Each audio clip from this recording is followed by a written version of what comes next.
Welcome back. I am Jack, and this is Mission Reloaded Gaming, and this is our third installment on the Imperial line.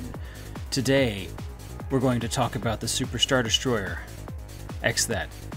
The Super Framerate Destroyer that has been utterly killing my recordings this entire time. We're going to pull its trigger. We're going to watch it have fun. But first, the disclaimer. These ships are meant to be shot at, so they're not perfect. Enjoy it. I think we all know what the last one is.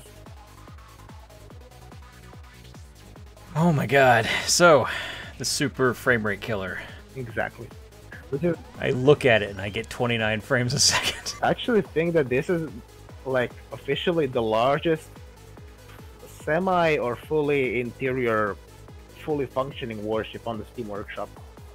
Because I think the only larger one is the 1,400 meter long Executor class Super Star Destroyer, but that thing is interior is not even close to being complete, and it also has very weak weapons. I think that Executor has like small lasers, which is a joke.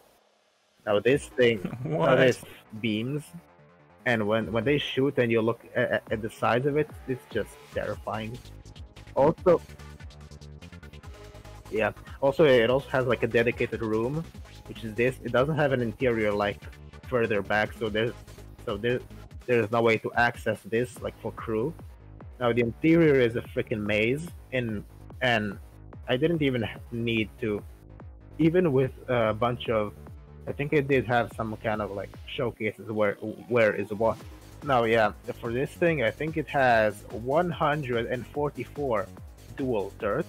Also, its hangar is large enough to carry about, let's say, 20 or 30 fighters, about 6 bombers, and some of those dropships.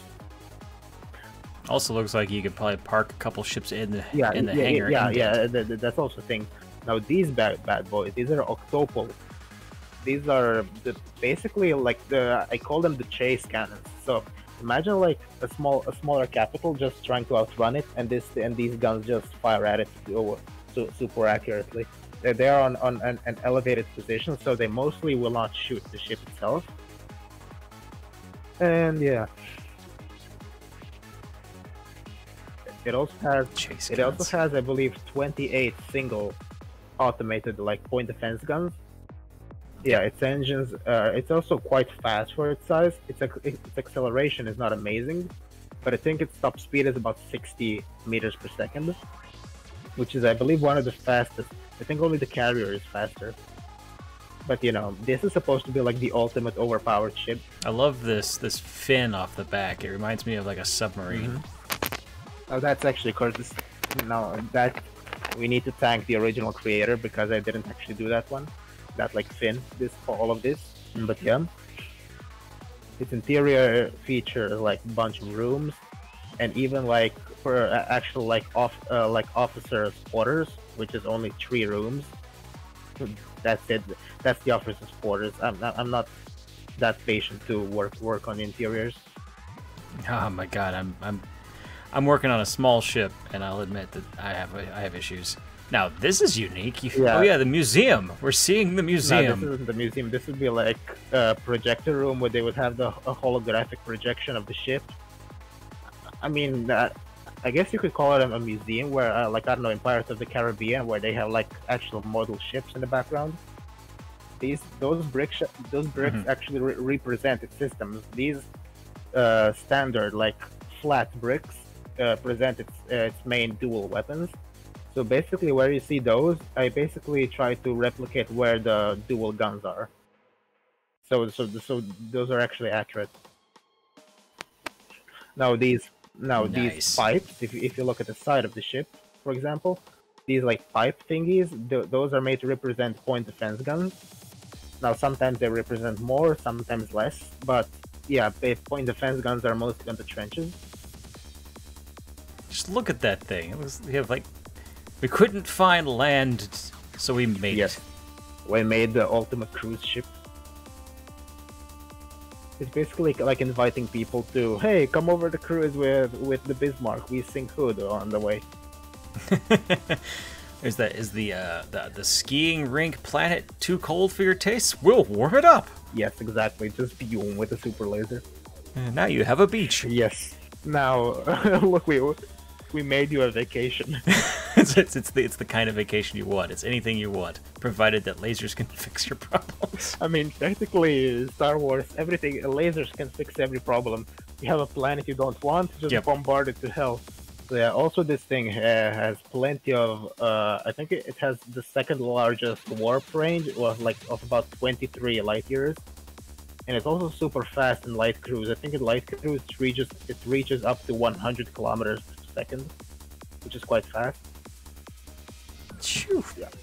The only thing I dislike about it is that the amount of guns it has with the gun arcs, it actually can target ships so well that all the guns fire simultaneously. I mean, all the guns fire at once. Oh. And I don't like that.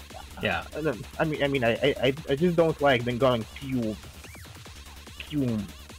I would rather have more or less like a lag time on some of them, so it would.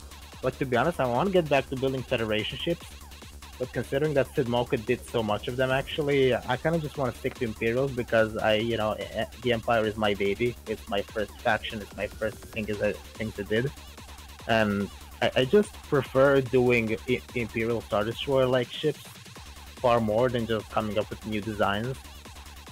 I know I sound lazy, but most people want to do that as well. No, I get you. You found your niche. Mm-hmm.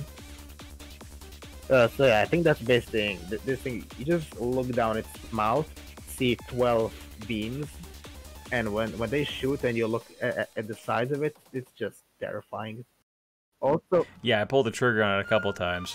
Julie, do the thing. Since you are reluctant, I have chosen to test this station's destructive power on your home planet of Alderaan. You may fire when ready. What?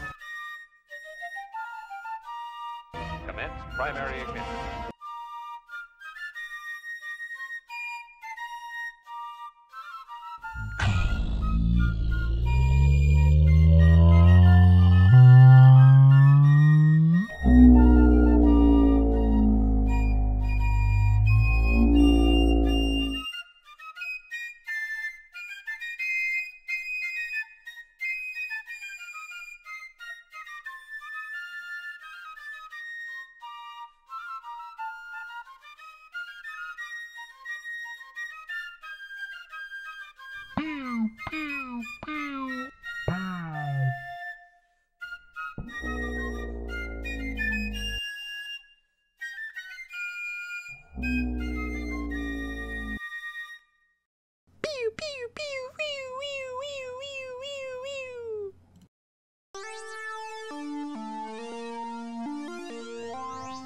And that was episode 3 of the Empire Fleet. This concludes the series.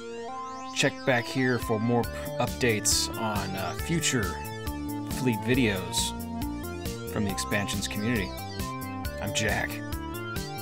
Fly reckless.